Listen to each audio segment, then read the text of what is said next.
When I was being violated and murdered, my husband Arthur Clark was busy making dinner for his childhood sweetheart Amanda Wills. Before dying, I struggled to call him, but he hung up on me. Get lost, stop playing games. Don't tell me you're dying this time. If you must die, die far away. Don't pollute my eyes. That night he was called to the Criminal Investigation Department to crack a gruesome dismemberment case. No case lasted more than 3 days in his hands. To eat a whole week passed, and he hadn't recognized that the victim of the dismemberment was his most despised wife.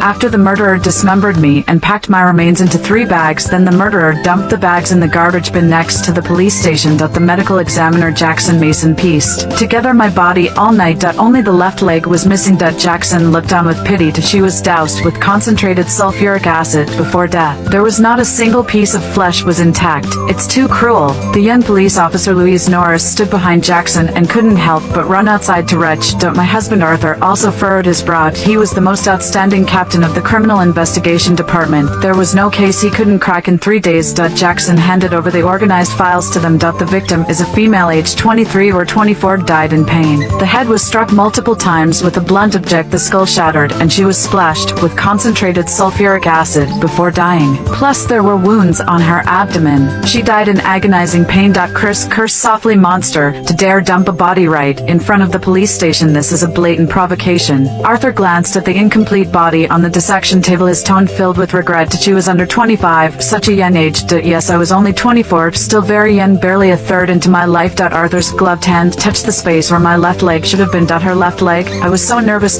Could he discover this clue? My left leg bone was deformed. It was injured years ago while saving Arthur, causing me to limp ever since. Jackson shook his head. We haven't found the victim's left leg. Just then a police officer walked in carrying a plastic bag. This should be the victim's left leg. We just found it. It was in the trash bin downstairs at Arthur's place. Jackson attached the left leg to the body. It was clear that the left and right legs were asymmetrical, with the left leg's bones angling abnormally. Jackson exclaimed, this is a clue. The victim had suffered an injury to this leg before, impairing their walking. Chris looked uneasy and cast a worried glance at Arthur. It was found in the trash bin beneath your apartment, and the leg had been injured. Maybe you should call Chloe? Arthur's face turned ashen. It couldn't be her. Chloe Kate called me late last night, to vent, sounding very much alive and kicking. I couldn't help feeling disappointed. He had missed the clue again. Indeed, I had called him at dawn. But I hadn't spoken a word. After all, by that time I was in too much pain to speak.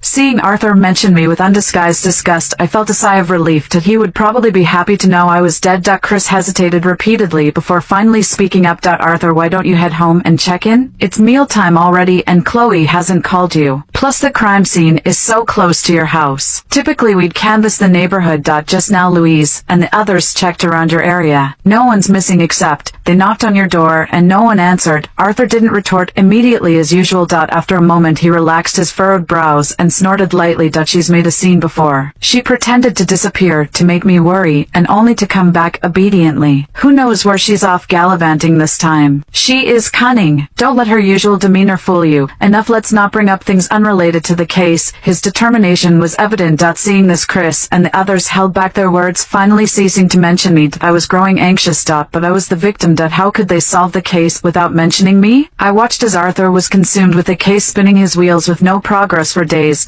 All the nearby missing persons had been checked, yet none of the clues pointed to me. Arthur looked exhausted. Chris and the others brought me up again. This time Arthur didn't refuse. He went home. Upon entering he seemed to have steeled himself before calling out my name. The room was empty and no one responded. He glanced around the room with disdain. Enough, I'll count to 3. And if you don't show up, don't expect to see me ever again. I desperately wanted to respond to him. But he couldn't hear me. Impatiently he scoffed, fine Chloe, you've really learned some tricks playing hard to get now. Even if you die out there, I won't come back for you. With it he stormed out. I rushed forward to stop him, wanting to tell him that I really wasn't throwing a tantrum. He walked right through me, his eyes cold. I froze. Arthur really hated me. Even though I wasn't at home, he found even the places I'd been unbearable. Just as he neared the door, he suddenly stopped, his gaze falling on a voice recorder on the entryway cabinet. Excited, I floated in front of him. Please, just play it.